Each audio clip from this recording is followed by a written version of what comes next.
Hello, it's Charlotte Sista C Ferrell, host of Powered by Age, Canada's longest-running senior-led podcast that invites you to do what you love. This podcast is for you if you love writing or telling stories, if you love sharing poetry or doing interviews.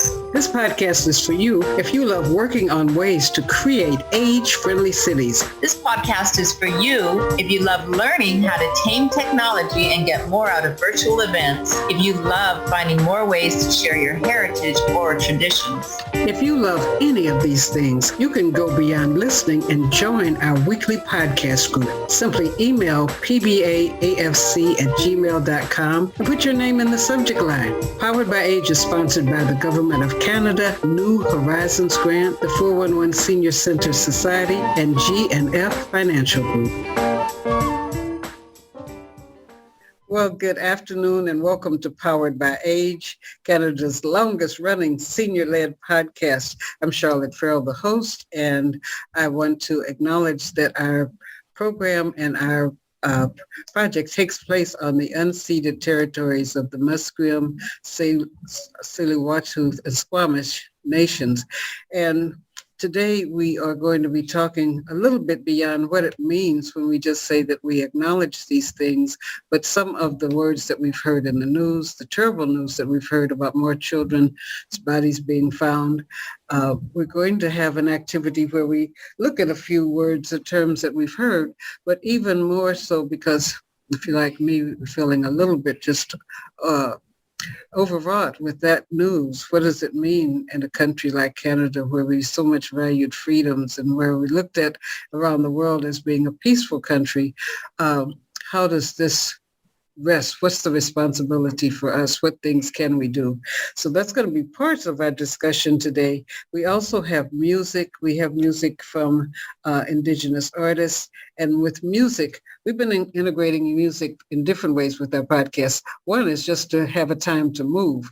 When you sit for an hour, it is not a great thing, especially for us who are adding years to our lives. And so we have been integrating moving, whether the movement is a spiritual movement, a dance movement, but adding movement. And so as you listen to the pieces today, we will be thinking in what ways our bodies lead us to move as we are connecting with the message of the music. So without further ado, the next thing we do is just have the people who are on at the beginning introduce themselves. Today, if there is something that you feel most, what's the thing that you feel most compelled to do with regard to making Canada an age-friendly, happy city? And you'll start with Nansey. Hello, Charlotte. My name is Nansey Sinclair, and I live on beautiful Vancouver Island. I'm just digesting the question, what am I committed to do to making an age-friendly city? Accessibility. I think accessibility is one of my biggest interests and passions. And actually they're doing they're looking to modify our waterfront here and taking into account accessibility for everybody.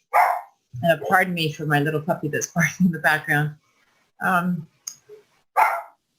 think for myself, it's sometimes bringing to people's attention, they don't always recognize in buildings what isn't accessible. You know, like architects and engineers, they build a building, but they don't necessarily function in the building. So sometimes people are just very oblivious. They don't have any recognition. They don't have any consciousness or have even realized that accessibility can be a difficulty for somebody, even in terms of the weight of a door, the direction a door opens or doesn't open, the space of the door.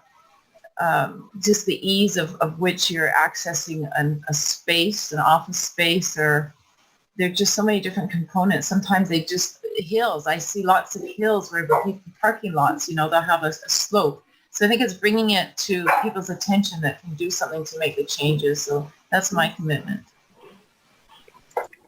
Okay. Mario? Good afternoon, everybody. And this is my first day being an observer at this time about this Powered by Age. And I like Nansey's idea about accessibility. But actually, a few days ago, Accessibility British Columbia Act was received royal assent. So that is very interesting in the sense that the marginalized group of people I'm referring for about people with disability, the BIPOC, that's Black, Indigenous people of color, has been marginalized in some sense in their ability to be integrated in the society. So this act, this Accessibility Act, will be very helpful in helping, as Nancy mentioned, designers about public utilities, how wide the doors should be, or the washrooms, what is the height of the tables, and the sitting of the chairs in public parks. Are they low enough or are they high enough for seniors to be able to stand up after they sat down? Because most of the time the designers will say, oh, we conform with the American standard, but can we not? Can we not go beyond the standard so that we can sort of make these facilities available to seniors who access these areas? And for example, pedestrians traffic, can they be widened so that there is now the distancing between mobile transport on the pedestrians? As you know, more and more of these modern mobile devices are using pedestrian that is designed for. Oh no.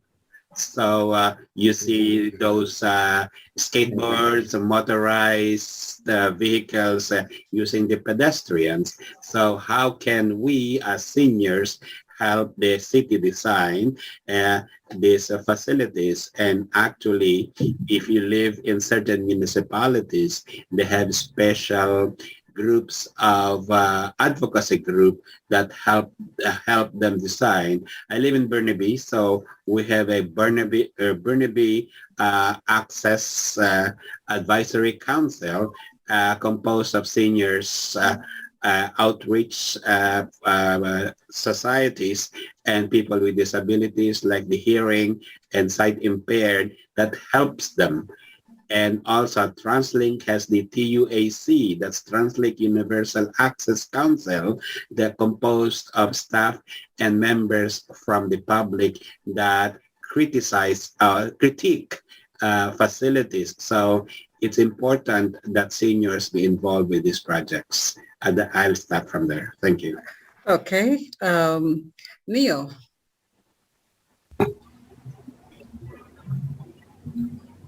Oh, unmute yourself.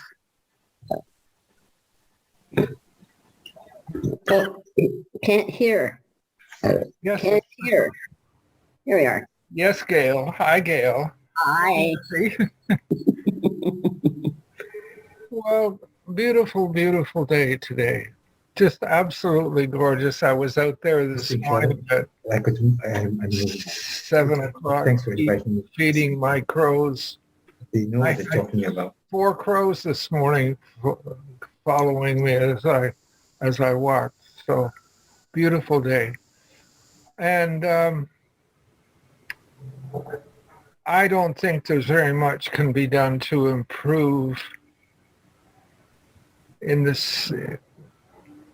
joy that we have, that we live in such a beautiful city and such a beautiful country. We are indeed very blessed to be here. And I'm quite not surprised that there are more children, and I understand perhaps even adults, that have been buried in unmarked graves. And I feels great sadness that is the truth. But yet there's a part of me that is not surprised, because those were different times and different thoughts, and people were abused, children were abused. Yeah. But hopefully healing will take place for all of us. Thank you. Thank you. Okay, if you know, in our planning this month, June has been a month where we've done special recognition or tributes to different groups. It was Indigenous Peoples Month for the first time that we've celebrated. But this year, people have asked that we commemorate rather than celebrate, due to the disturbing, distraughtful findings of first 215 children buried at one former residential school, and then just last night, just yesterday, the confirmation of 700. So today, one activity that we were going to do is each of you in your chat box have a particular word. And there's some words that we've heard a lot in the news, but what I wanted you, without doing a lot of thinking about it, just looking at the word, I'm going to ask you just what you think that they mean. And Jesse is with us as well. Jesse is the Public Affairs Director at CGSF Radio, and with our podcast, he's our technical support person. So Jesse also has a word. So I'm going to ask you if you will start with your word, Jesse. And what we'll do is, since everybody has a different word, we'll kind of just like listen, hear what people's take was on that word, and then we'll come back to having a discussion about what others might feel about those particular words. So, Jesse, do you want to start? Sure. Yeah. Hi, everyone. Jesse here. My word is unceeded, which is obviously one of the big parts of the territorial acknowledgement that is given at the beginning of events. And in my understanding, that related to the way that the territory came under the control of the Canadian government. And what unceded means is that there was never any formal treaty or acknowledgement or sort of legal process of transfer of the ownership of said land. So in BC, most of BC is not covered by any of the treaties that were signed over most of the rest of what is now Canada. So the land here is in a sort of state of legal limbo where it's not legally the Canadian government, but the Canadian government has assumed control of it. Okay. Nansey, your word and thoughts. My word was indigenous. And so indigenous, what I think of it, or how it occurs to me, is naturally occurring in a particular place. So even say in terms of plants, like there's different plants that are indigenous to certain regions. There's certain plants, trees that would grow, say, in Jamaica, tropical countries, that wouldn't be indigenous to parts of the West Coast here in Canada, and vice versa. So we have plants and trees. And even though we have, like rainforests here, we have a variety of climates, even in our one province, there's certain things that are indigenous to our area that we wouldn't have the benefit of seeing in another part of the world. So indigenous, originating or occurring naturally in a particular place, so it's native to that area. Well, you're muted, Charlotte. They hold instead of at home, so you'll hear a little bit of background noise. I was saying, how do you relate that in terms of people in the same way as plants? That's a good I thought. would think it, going back, and going back in time, back to the time, say, of settlers, and people are indigenous to a certain region. They, generationally, they were, born in that area.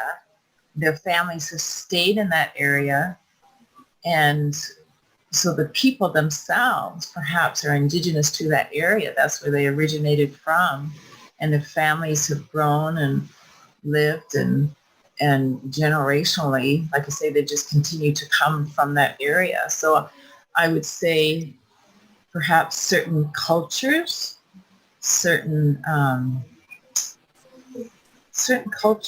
people are indigenous to a particular part of the world. Maybe that's just the seed, the root of where they've come from. Not that they've necessarily not expanded and grown and traveled and started to live and, set roots in other parts of the world. It just seems that there's certain groups of people that are indigenous to a particular area of a country. Okay. Thank you. We'll get other people's feedback about each other's words, but first we'll just give each person opportunity to talk about their particular word. So Gail, what was yours? This word has been, ever since the children in Kamloops were found, this word has been swirling around in my mind. And I said, yeah, this is it. This is our Holocaust. And what I mean by that is the German people actually faced up to what they had done to the Jews and everybody else over time. I remember my buddy Dave Strauss, he's still around. He's 70 or 71 right now. And he said, Gail, people were apologizing to me left and right, and they were total Nazis. I went, well, Dave. And then the really democratic social system that Germany set up. And so it's a country that actually faced their crimes and did something about it.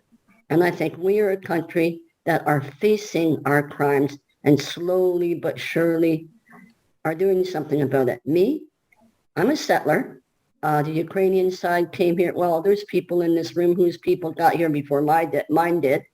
But on the Holditch side, they've been around since the 1700s. And so we're old settlers on stolen Seneca land in Ontario. And so our responsibility, my responsibility as a settler, is to be an ally and to, people are kind of weird. They kind of, oh yeah, that's the Indian Center. Well, I've been there a number of times, especially for the Christmas fair, which is excellent to buy presents. And people said, and my First Nations friends say, this is open to the public. Anybody can come, and everybody does come if they know about it. And I said, why are we so afraid and timid to walk onto into a First Nations place or onto what's designated as First Nations land, as long as we have the permission to be there, and that's totally legitimate. And so my responsibility as a settler, in absolutely every way I can, is to be an ally. Oh, you're muted. You're muted. Can't hear you. This is one of the problems, difference in being in your home where you can pick your silent room and being in a public place or being within a meeting space where there's many conversations going. Okay, Mario, your word was reconciliation. Yes, I think at this time, I think that is a word that we need to consider, because there's so many apologies since this issue has been it came to the forefront way back in the 1990s, and some people said some of these groups that says, oh, the Catholic Church has never acknowledged or apologized, but if we can look back and see some of the issues that have been brought to the public attention way back in the 1990s, these issues have been I don't want to say dealt with, but rather acknowledged. But we always come back finger pointing. But it is indeed unfortunate that this happened in this particular history. It's a shameful part of Canadian history that this happened, but it's part of history and should be acknowledged. And I would say try to figure out how can we move on, kind of thing, because to penalize people, the citizens who have been born way after that period in our shameful part of the history, and then say, oh, the present minister, oh, the present governor or federal or mayor should apologize. I do not think that is part of the solution, because why blame the present from the mistakes of the past generations, kind of thing. But rather, I think, to me, it is probably a better idea to understand and try to reconcile the issues that were that affected that particular point of our history, and how we can sort of make we can make amendments in the social way we treat the indigenous group of people, because at this time we still have social governmental policies that affect the issues that deal with our indigenous community, like water, education, funding, and youth welfare, kind of thing. There's so many issues that are ingrained in government policies that needs to be looked at, and how we can reconcile issues that made those kind of mistakes happen in the past. So there's no sense of looking in the past and blaming the present. And just say, oh, you should give X million dollars for the remaining people, kind of thing. Is that useful? So those are the questions in my mind at this time. Thank you. Neall, I think your word was traditional.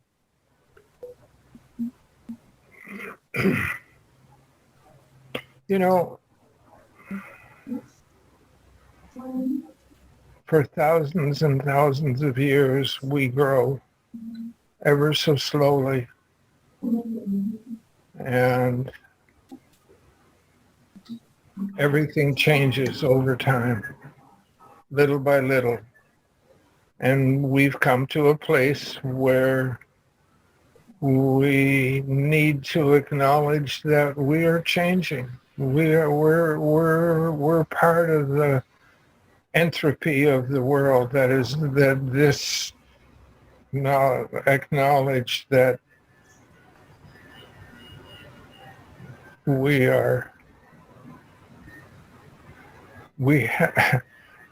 have done so many wrongs, not just Canada, not just the John A. MacDonald, at the time. Perhaps what they were trying to do was to bring the Native community into the rest of the world, and in order to do that, they had to trample on the traditions, on the language, and it's disgraceful, but it's what was there at the time, and we are evolving, we are growing, little by little. And I remember as a child, I had surgery when I was 4 years old, and I shared my room with at least 2 indigenous native peoples. And I have no idea why they were in hospital, but the nurses looked after the young boys just like they were looking after me. So I really like to see the world as it is, which is that we all grow little by little. And those boys,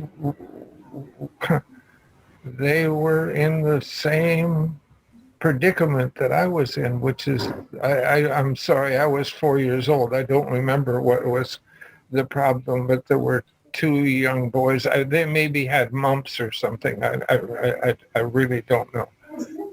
I was just remembering that the nurses looked after them with no difference than me. They were just, we were ill children. So little by little, you know, the South American Indians were, or whatever, indigenous. They were abused. So were natives all over the world, and it's still going on all over the world. You know, the one thing that I keep in mind all the time is that there is only one human being on this planet. We are all the same. We're from the same mother. And we all have the same color blood. Let's stop spilling it. Thank you. Okay, my word is nationhood, and I have different feelings about nation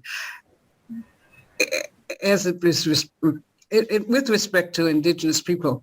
In different parts of the world, there were people that were already living in particular places, but as commerce and capitalism began to grow, and with trade, as people started to find that there were people in other places that maybe had more resources, the resources that were in Africa, resources that were in India, the connection between just exploration to see what was around the world to carrying weapons to places where people were more peaceful or people were dealing differently with the land. And because of the presence, the ability to have weapons that were stronger than people who were using the strongest thing they used against another human might have been a stick or a dart, that a lot of people claimed, like the discovery of America. America was already there.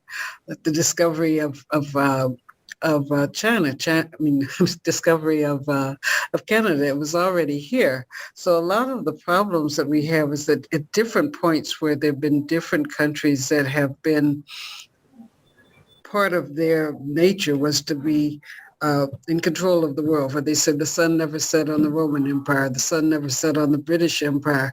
As some people were more warlike, or some people, you say we are all the same, but some people's nature have been different in the ways that they have traveled the world and encompassed or engaged in other people.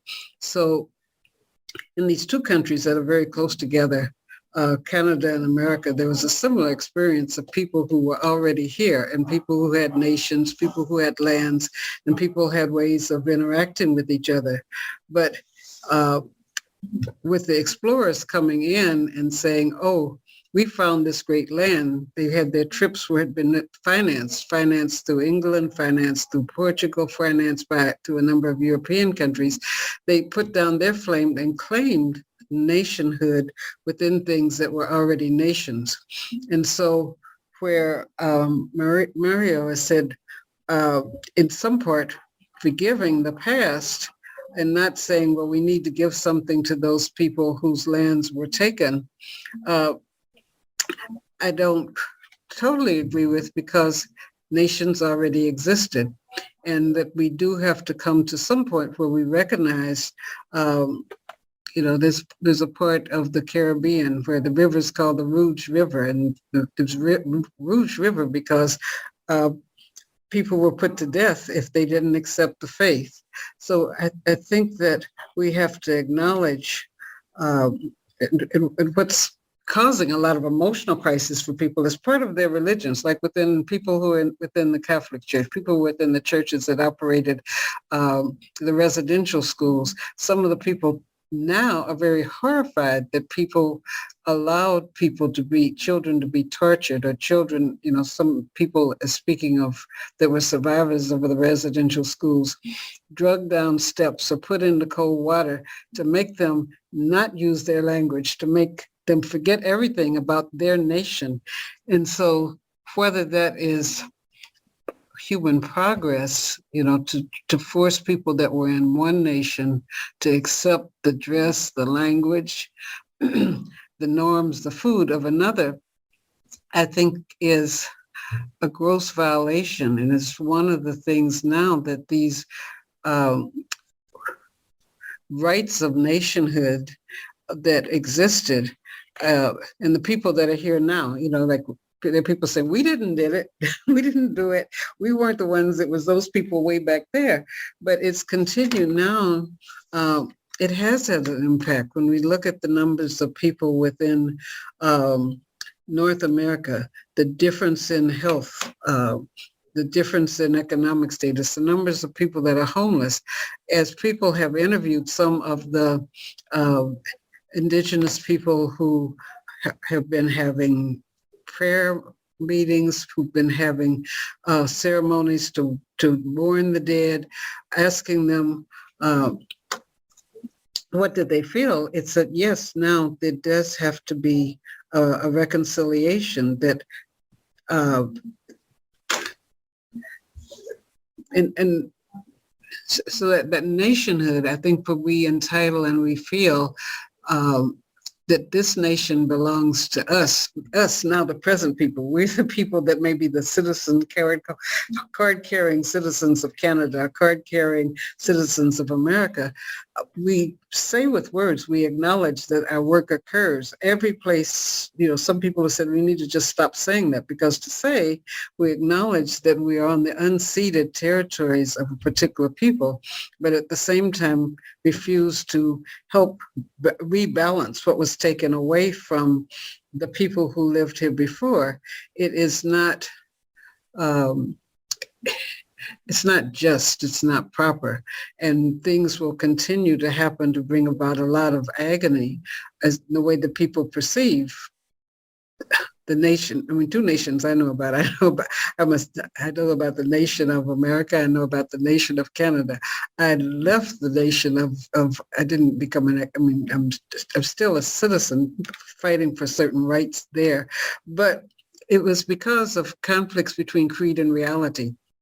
And the picture that I had, and that many Black people had, of Canada is, here's a place that lives according to its creed. It's a place offering freedom. It's a place offering all of these wonderful things. And now we're finding that, wow, there were 1,000 children. I mean, that's just the tip of the iceberg from looking at 2 residential homes.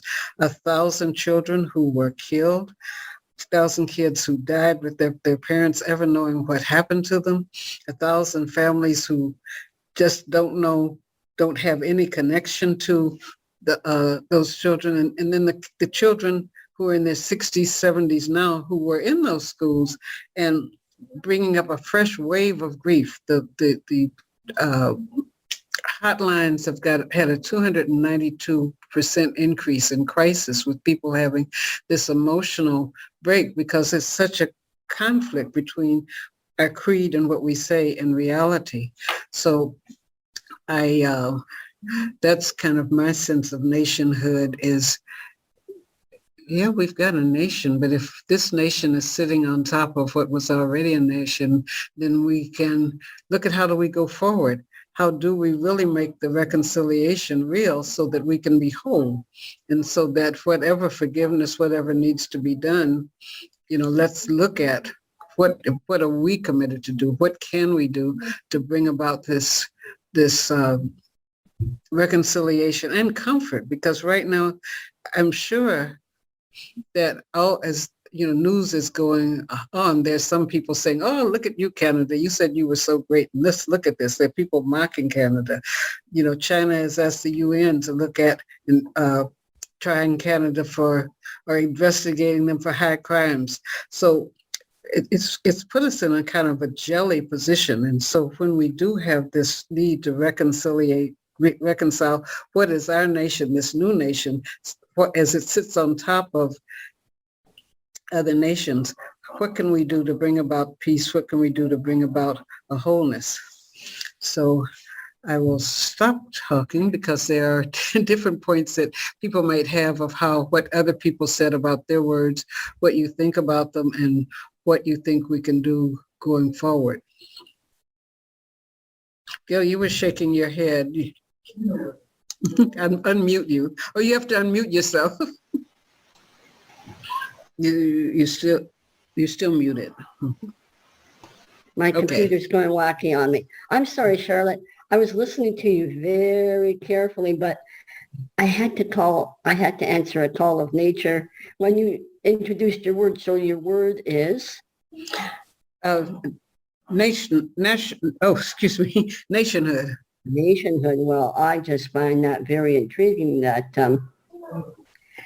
so would anybody whose grandfather committed crime be in the dock for committing that crime? No, that's not just, because I'm not my grandfather who did that horrible thing. And this is how a lot of Canadians think. But I do think we have to make restitution. Absolutely. And we're doing that by the Crown Indigenous ministry, slowly but surely, and this is from the First Nations themselves, to give them autonomy. For instance, West Bank, I believe that West Bank is a First Nation, and there's all kind of, Okanagan.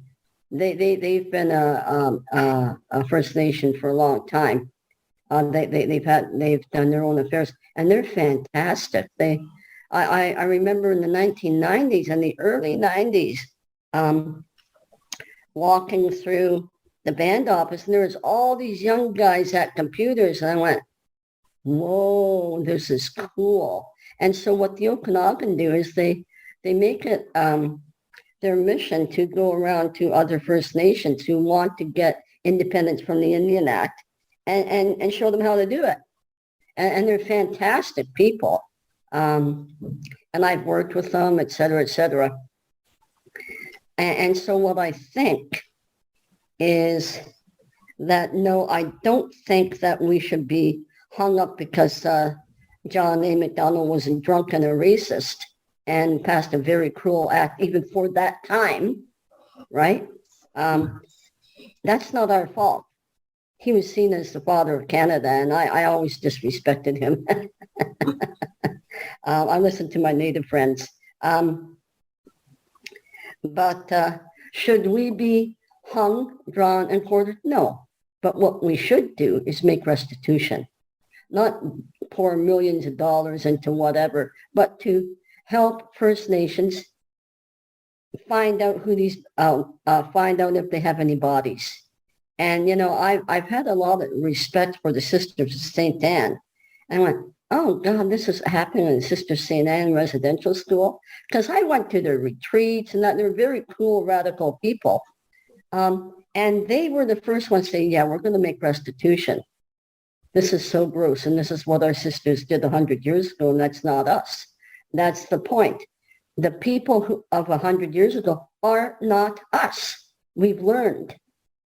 And thank you very much for your word, Charlotte. Okay.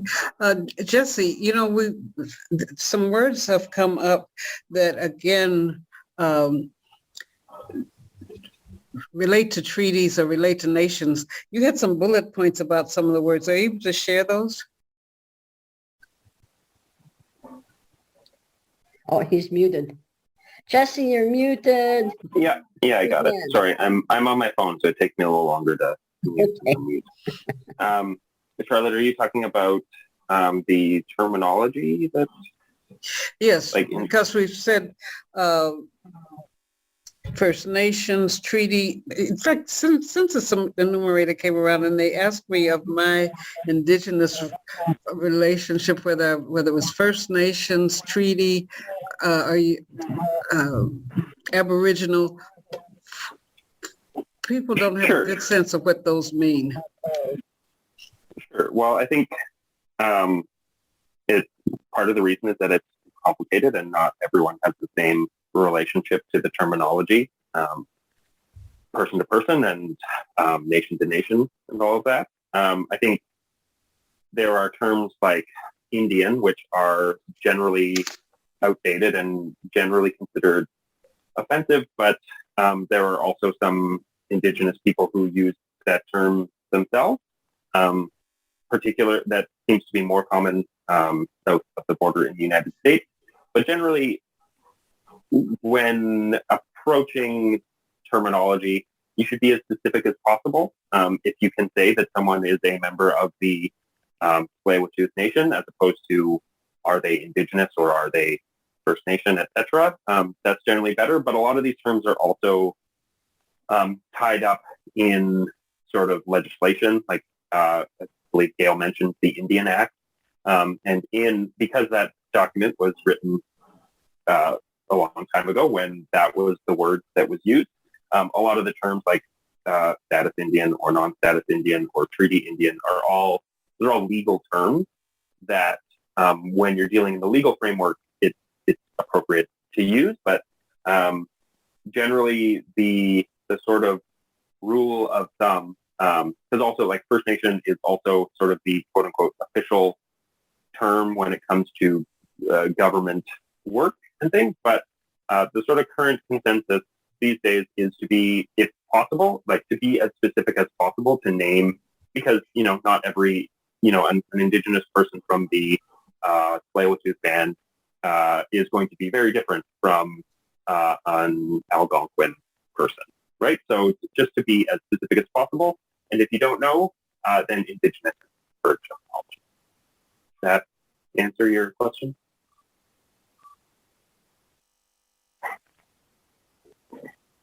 What about Aboriginal? That's also a sort of dated term.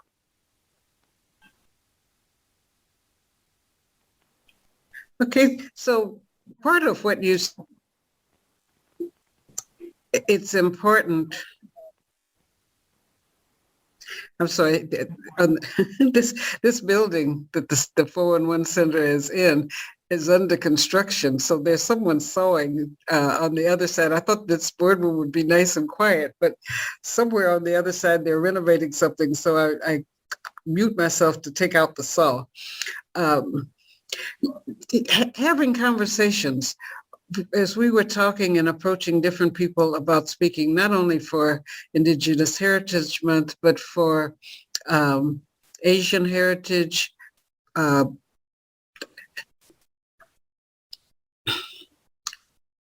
each of the months that we've had, people have said they don't want to necessarily come on to explain what people need to do, that we need to learn what issues are among different communities and how the word that Gail used, how to be an ally. We've had members of Quirky that are in our group, and it is an organization where people participate around the issues of the day, but they will share information about members of the LGBTQ community, but that is not their only label in life. So I think welcoming people to take part in conversations, to have a meal, to be able to have a discussion. And again, when, as you said, it was my great-great-great-great-great-great-grandfather, not me, so don't hang me for what he did. But at the same time of looking at if my great-great-grandfather or grandmother did something that was hurtful or harmful to your people, what kinds of ways can I use the law? How can we, as people who take time to know the law, everyone who has got their full rights, or everyone who's able to operate with certain entitlements or privileges within Canada, when we observe that it's not being done for other people, whether it's here or worldwide, I think part of what we have, a responsibility we have, is to speak up for people, to join and give credence to their voices. Because if people say, oh, it's just those people protesting again next week, it's just the Black people, or it's just those Indians again, or it's just those people again, to not see people as those people, but to see that connecting the creed, that's one of the things I see about nationhood, having a creed that you say, the things that we say and hold to be truths. If these things are self-evident, how are we helping to make them really be self-evident? And speaking up when we see things, a few weeks ago, Brian, who was here, was talking about his experience in Chinatown. There are places where people who lived in a particular neighborhood, people with more money come in and they buy up the neighborhood, and then they put buildings there that the people who lived in that neighborhood can't afford to live in, and the people get shoved to the side. Well, having a voice, you mentioned, I think Nansey mentioned, and someone else mentioned, taking part in polls and surveys and meetings that city council is having to find out. I think you also said that, Mario, find out what people want in terms of accessibility. That also we should look out and say, but what about all of these people that were living in rooming houses that have been closed up and now are going to go on the street, and not looking then at the people on the street. And a great disproportionate number of the people on the street are people of color, handicapped people, and people who were the original inhabitants of this nation. And ask questions, why is this? Why aren't we providing? The part of the reason for the millions of dollars that are being asked for in reconciliation is people who lost access to their land now need proper housing, and some of that money needs to go into proper housing. There are too many people, when they look at just the distribution of the COVID vaccinations, difficulty in setting up systems for getting things to people, that we need to really raise questions about, the infrastructure, raise questions about why is it so hard for First Nations people or the original people that were on this country to not be able to get the same services, not get the same level of health care.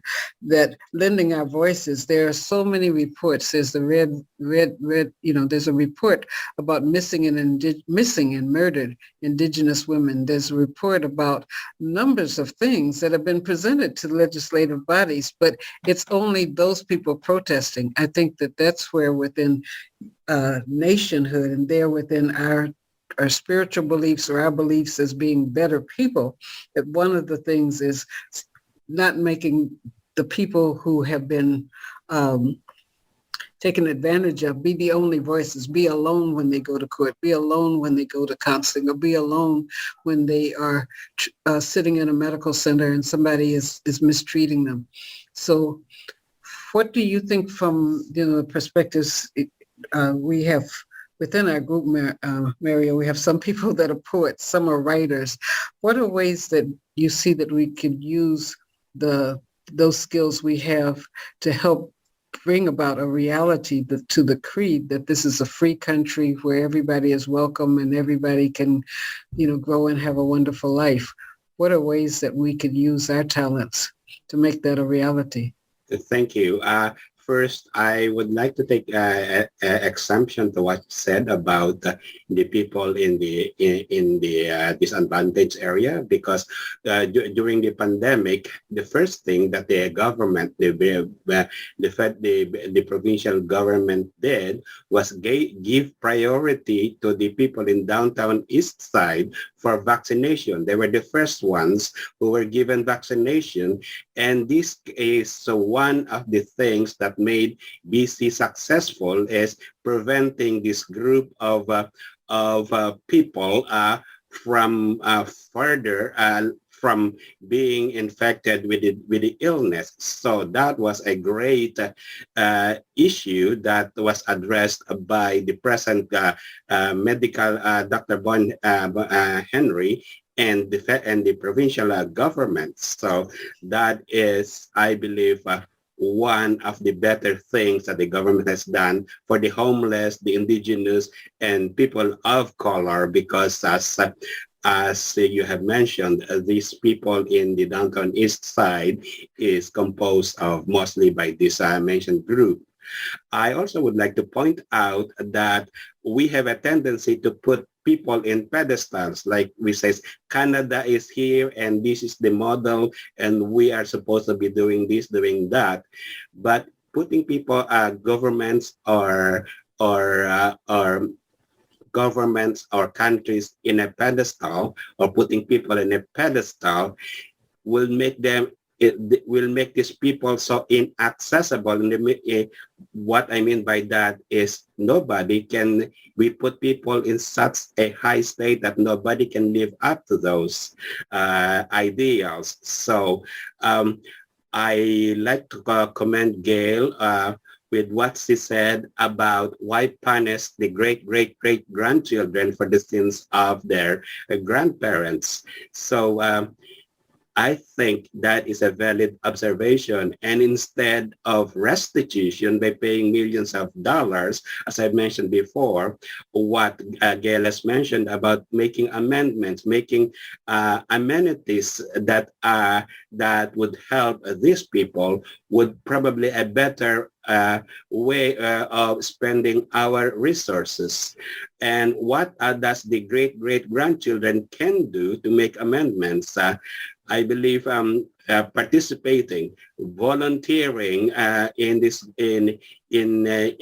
areas, because volunteering is one way of making life for seniors a better healthy aging. Volunteering is one of the ways for healthy aging, as most authors of the new healthy aging books have recommended. Volunteering and knowing, going to these areas and find out what is actually going on in there. There are people, groups, the East Indian community is very good in providing free meals Saturday and Sunday in these areas. So charities, societies probably should look up to these minority groups and say, what is working? What are these small churches doing? And because of my work in advocacy, I do visit it.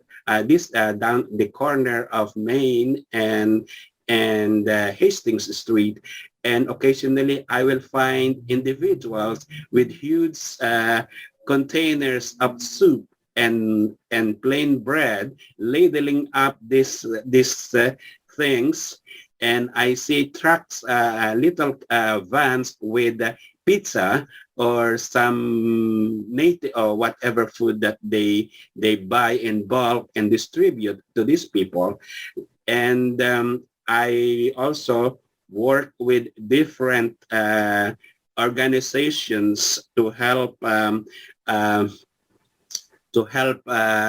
communities. I'm an advocate for people living with disabilities, and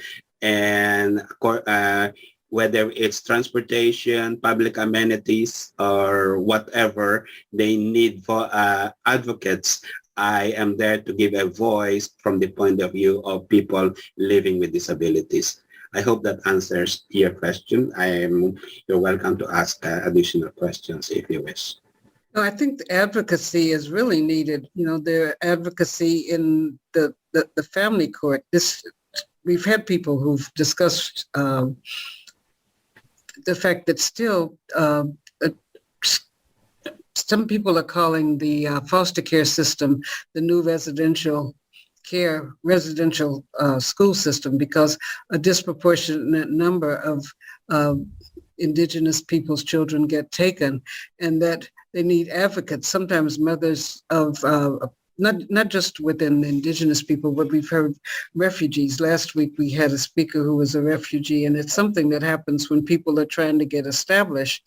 They might have children sleeping two to a bed, or they might be using pallets on the floor. The children aren't really at danger, but because a particular worker comes into the home and deems that they're not living at the same level as children in a middle-class home, the children get taken. And so advocacy, that's one of the areas that we've heard people say that people need advocates when they go to court to help them keep their children. Okay, other thoughts, Nancy? What are you thinking?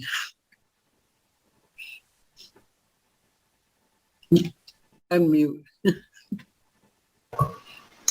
Just digesting all of the conversation. I have great appreciation for the depth that Mario went into, and Gail as well, with some of the issues at hand. And advocacy definitely is always called for and needed. It's so easy to misunderstand things so quickly, and people jump to conclusions and perceptions and perspectives very quickly. And there can be so much emotion involved in something. So advocacy in terms of just making sure that everybody's heard clearly, and understanding the situation and what's occurring, so there isn't, any misunderstandings. And I had a deep appreciation for what Mario just said in terms of what he's seeing from charitable groups. What are they doing? How are people being supported? Thank you, Nancy. I want to expand on what Charlotte said about foster homes. I want to focus on that, because that is one area that really sort of gets me, is how come they are still taken away, and maybe we should make sure that these areas need a focus, so that we can see why are the children being taken away, and maybe we could make amendments, and maybe understanding the British Columbia is one of the most diverse multicultural area in Canada, because of the diversity of immigrants in Canada. So there are cultures that seem peculiar, whose customs may seem peculiar to the white people who administers these laws, kind of thing. So probably what we call the cultural sensitivity training for those administrators is required. So this is part of the amendment or changes that needs to be done. Thank you. Yeah, I just wanted to jump in here. For years now, First Nations have their advocates who go to family court with the mothers. And they have always called for, okay, if you're going to remove a child from a home, put him or her in a First Nations home. It'll be a lot better for them. And this business of two children sleeping in one bed, I shared a bed with my sister for years. Like, what's that? That's working class. That's totally working class. Like, hello. Middle class, this is all BS. This middle class bar that everybody's got to be middle class. Well, no, that's not the truth. And at least 50-60% are working class, and they're doing what they're doing and doing the best they can for their families. And you know what I'll tell you, and I'm talking about my niece's kids. Her husband was no good. And so she finally kicked him out. But what happened is in that household, all the kids had part-time jobs. All the kids had cars. The typical working class household. And the same when I was teaching at St. Pat's. And I said, how many of you guys are working after school? Most of the hands went up, working class people. That's the reality, whereas middle class, well, you get to take all these fancy courses, but working class, you're making your pocket money. And I know because I grew up that way. There is a song that we are going to just listen to, and Jesse maybe can tell us a bit about this particular artist while I'm opening the screen share. Sure. We're going to hear a track by Nightsun, who is a Cree Métis artist who is originally from Alberta, but now lives here in the Lower Mainland. Her Cree name is Titsikaw, and she's done a bunch of stuff at BJSF, and the song is called, sorry, I've lost it here. It's called One's Place, and it's a couple of years old, but I think it resonates nicely.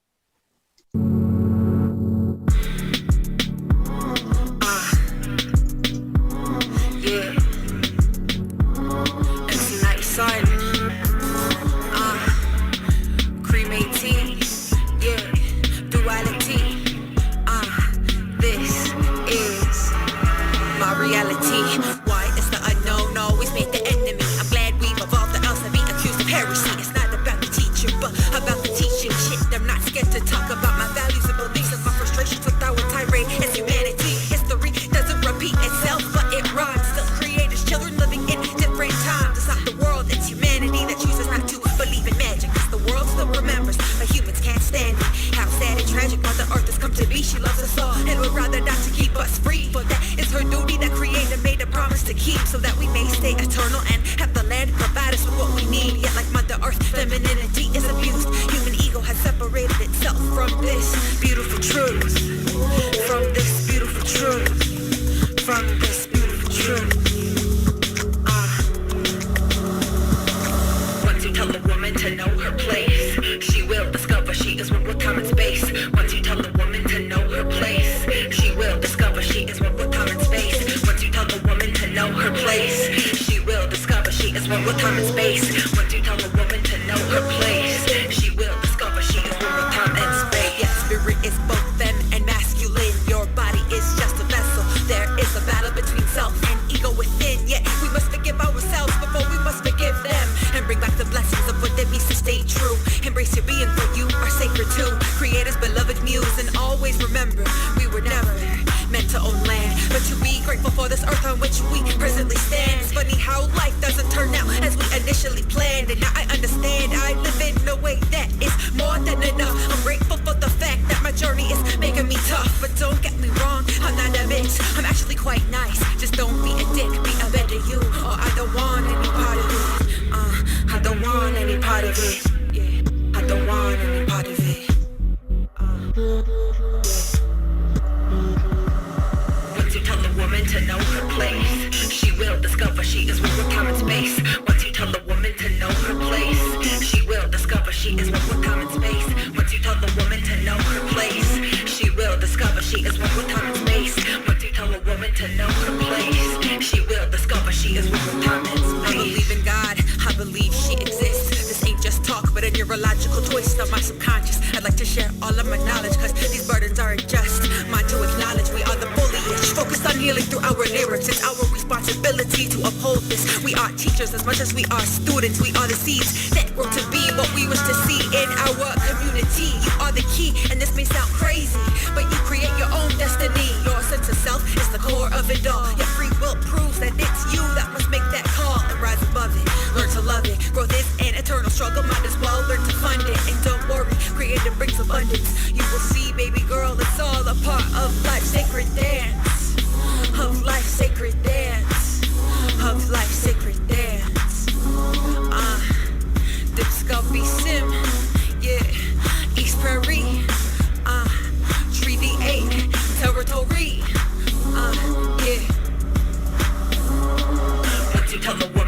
her place. She will discover she is one with time and space. Once you tell the woman to know her place, she will discover she is one with time and space. Once you tell the woman to know her place, she will discover she is one with time and space. Once you tell the woman to know her place, she will discover she is one with time and space. I like the message, but why does she keep holding her crutch? Oh no! I love it. That's the kids. That's the rap, and it's the Mario. In there's what's called the Bardic tradition, where poets, and this happened in Europe, and I'm sure it happened in North America among the First Nations. Poets used to travel around from village to village, and they'd rap poetry. And the people fed them and, gave them a place to sleep. But that's an old tradition that's coming alive, and I love it. On the other hand, I'm a very conservative person, and somebody aping another culture, the Black culture, regarding this rap and holding crutches, I find it distracting, and that's a polite word I use. I want to use something more denigrating, but politeness does not allow me to say that. But to me, the message is great. The lyrics are great. The visuals, I take a little bit of exception. Thank you. I'd like to say, rap music, the chant, call and response is not just rap culture. It goes back, this is something that is not only in African culture, but other people have got call and response. Rap artists began to use particular rhyming forms to get attention to. The initial wave of rap was that it took a lot of things of addressing the society, yelling to the society, but also it was a message people could listen and follow. This young woman is using something that is not just them, would you use the word aping another culture? It is something that is a popular form that's also used, but we just don't hear it. There's another piece that we're not going to have time to play right now, but it's a thing called throat singing. And this person is bringing, again, there's a vibration, there's a flow. So the communication of her ideas, people have said young people of all the different ethnicities were not involved. They weren't interested. But we see and hear through the music that people are bringing about issues that need to be raised. Women within First Nations, Indigenous women here have been particularly sexually abused. There are some crimes that have gone unsolved. There have been things where the government has been asked to look into it, and years have passed since reports have been placed. So when she's saying telling a woman to stay in her place, that is something that people were heard, not only a woman, but, I've heard people, tell me as a Black person, you Black people need to stay in your place, or you're moving out of place. So that song picked up something that is an element to be discussed. So while it may be not as tasteful in terms of the music that I would say I'm an older person. I don't like all rap. Some rap songs really upset me, but I understand the message that it gets across, and that it's just a communication form. But I think that it just raises things for us to think about and to know that intergenerationally, I've heard in music, we played JB, the First Lady, and her song Still Rise. And within the song, even though she's using a form that is hip hop music, she's saying everyone of all ages come together, all colors come together. So it involves listening and seeing the hope, or seeing the ways that we can make the connection. Because if we're separated generationally, it's another way where people don't care if older people have a hard time with stairs, or that there need to be more ramps, because they say that's just an older person's issue. So I think that one of the things now that we get to see is that these different issues are all our issues. And from whatever form you communicate. There was someone here today that was singing gospel song, and that's the way he communicates. He loves singing at the 411 Center. So I think that those are ways that we can link through music, through poetry, through going to court, through being advocates. As you mentioned, food, one of the problems that Vancouver had during the pandemic, and it still occurs, that there has been an increase in the number of families who were out of work. There's an increase of what's the invisible people that we don't see. And Food Stash is one program that has moved to get millions of pounds of food to other places. But a lot of food banks are low, food banks that serve that not only downtown East Side community, but serve Burnaby, that serve other areas, within, that we don't see walking around downtown, that we don't see. There are areas in pockets of underserved people, pockets of people who need to be heard, or that we need to just reach out. So as we're being advocates, we need to also look at, okay, there was a flash squad that set as its task making sure the downtown East Side, the area where there were most people on the street, got immunized. But then there were other people that were not. So I think we need to just, be people who share light, or keep saying, what about those people? And where the millions of dollars, someone said they were putting $1 million more into helping connect people who had lost their children into the system. And they said, well, $1 million won't do it. It will take several $1 million, maybe even $1 billion to reconcile things that happen within the education system.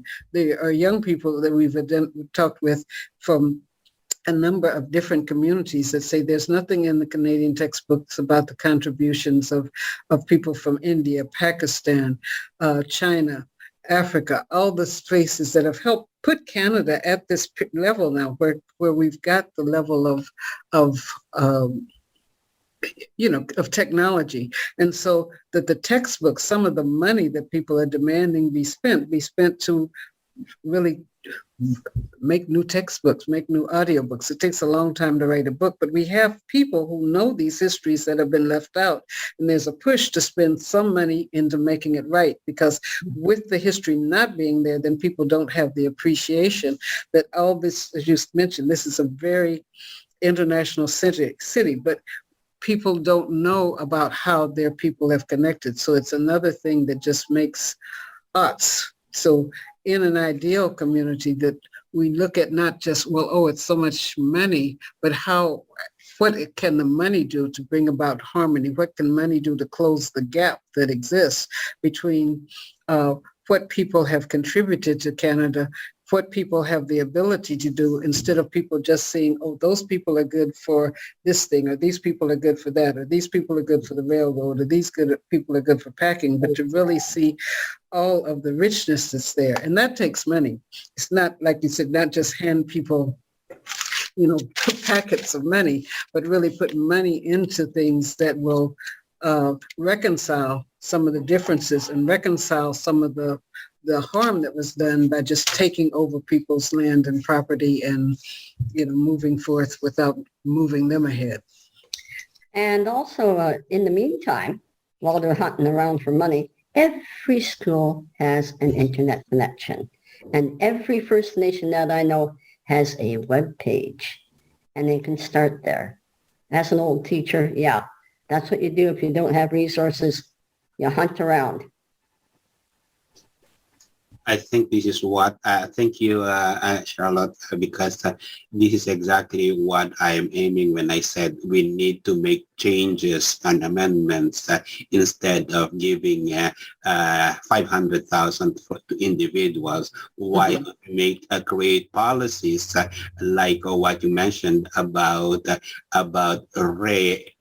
storytelling, about correcting or making a change in our books based on actually what happened, rather than base it on the white people's perception of what happened. So as a recent article I read is something like if we and know actually who Churchill is, we would put him down in the trash bin. But why put him in the trash bin when we need to acknowledge the great things that were done by Churchill, but at the same time we need to acknowledge the fault, the racism involved during his term in the office, kind of thing.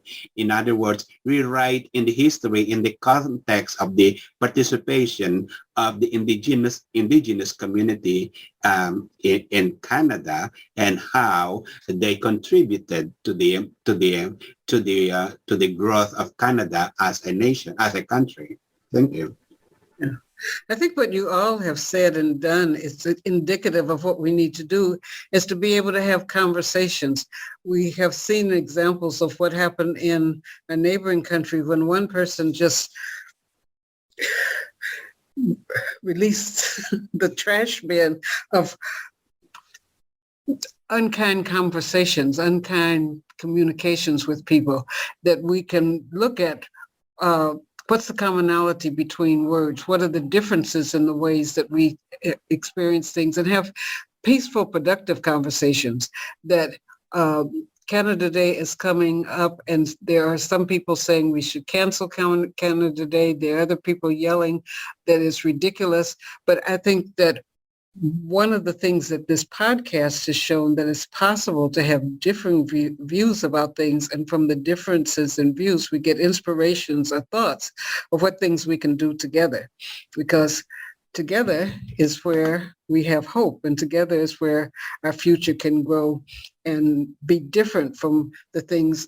How can we set things in practice that we don't have the kind of atrocities that occurred in Germany, that kind of atrocities that have occurred in some parts of different places, that through our conversations, through what we don't know is somebody, we've had people within this group that have researched things and brought somebody who's looked into something, look at ways we can go.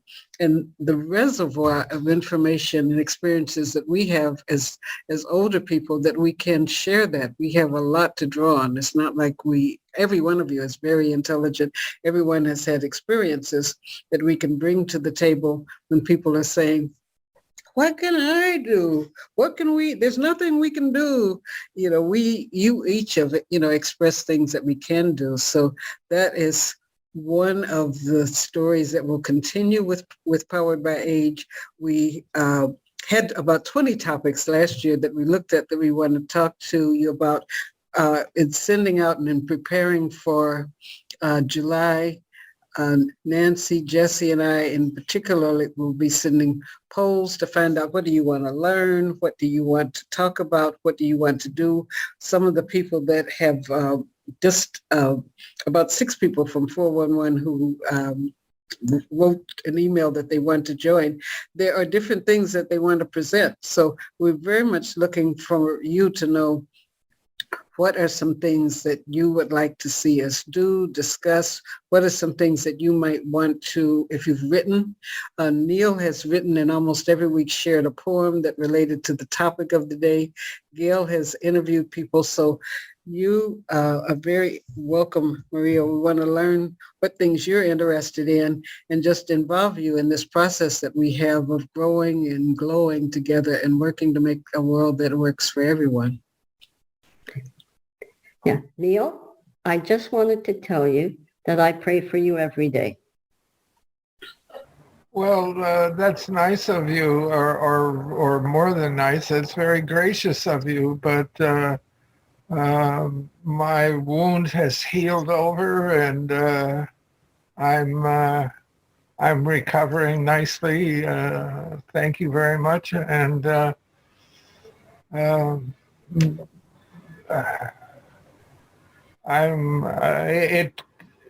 it was a bit challenging to take all those meds because I'm always so healthy, but there was a blockage and there was an emergency, and they opened me up. At 3 a.m, the doctor said, we need to operate right now. Mhm. And if you don't, you're dead by 7, he said. But Yeah. he later said, well, it could be till noon. So anyway, thank you for your prayers.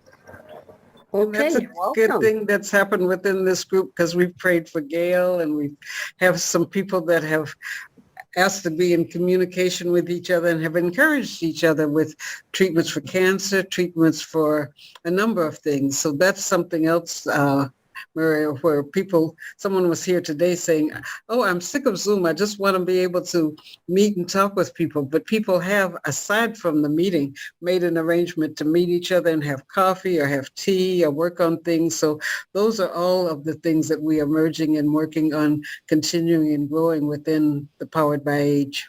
So I will bid you adieu. And we are, since next Thursday is a holiday and we won't have all of the support that we have, we're going to be recording a special program that will play on our Powered by Age website. So you'll be able to hear the special presentation, but then we will be contacting you through email to get your ideas on what kind of special things do we want to jump into July with. Mario, I just sent you my email in chat. So, okay. Thank you, Gail. I'm part of it. You're a guy I want to have a cup of tea with. Yes, once the pandemic social isolation is over, I would love to chat. I work with different groups and I'm very interested in knowing people associated with the who work with the indigenous groups, and this is very important group in most of the conversations nowadays in the medical care services. Yeah. I am not seeing the emailing chat, but maybe Charlotte can forward my email to you. Oh, that's okay. That's okay. That's fine. I'm not seeing your email, so. Oh, okay. Oh, I'm sorry about that. But I did send you my email, but thank you. You can And just. I didn't get. I got.